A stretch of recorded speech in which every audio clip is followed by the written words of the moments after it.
Hi everyone, we are at IFA 2013 and Samsung is showing off the Galaxy Gear. This is its first major venture into the wearables market. Now the Galaxy Gear, as you can see here, has a 1.63 inch display. It is a 320 by 320 resolution.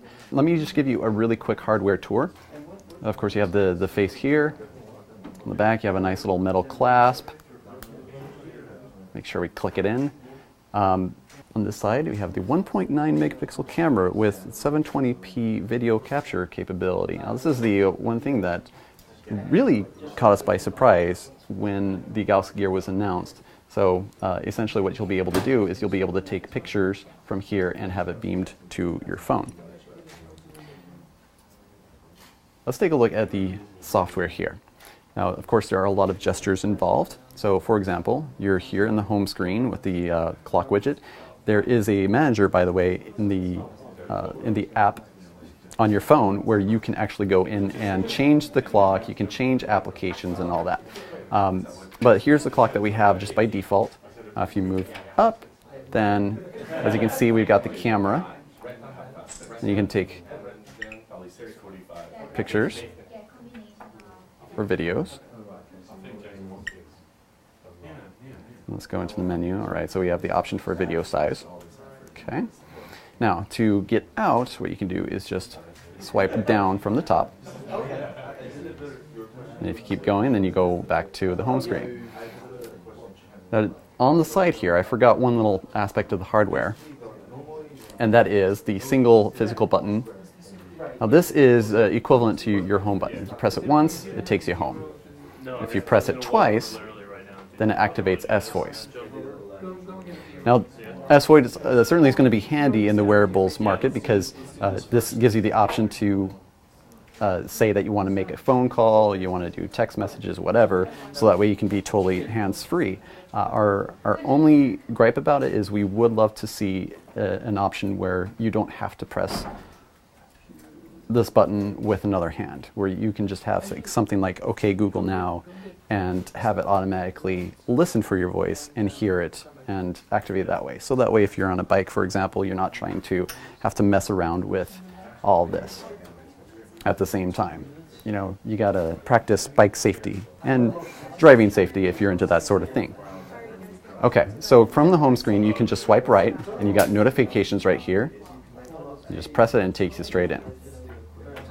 Okay, so no notifications that we need to worry about right now.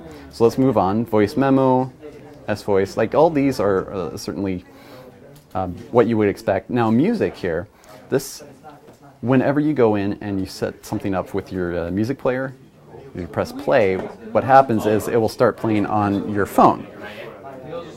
Now at launch it's going to be compatible with your Galaxy Note 3 and the Galaxy Note 10.1 2014 edition, both of which are running Android 4.3.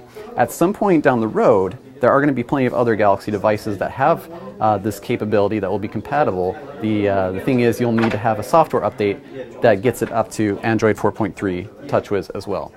Pedometer, so that's going to be huge with running, for example. There is certainly a huge emphasis on health and healthy living. Of course, you got the settings, easy enough to get around.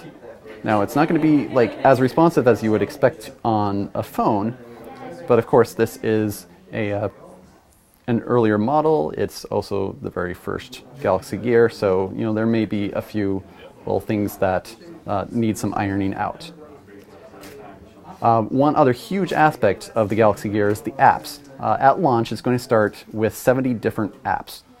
Now, what you see here is not all that you get. You can go into the app manager on the phone and you can add several different apps. Of course, developers will have the opportunity to have their own apps and get them compatible with the Galaxy Gear so you can have more. Like hopefully we would love to see stuff like Twitter and Facebook and all that get this kind of capability where you can just manage it all on your Galaxy Gear. Now you can have up to 10 different apps on the Galaxy Gear. So if you need more than that, you're just going to have to switch them out. Okay, so let's go back. So we also have call logs and contacts. And you can access all of these and initiate phone calls and take notes and do all sorts of different things directly from your gear.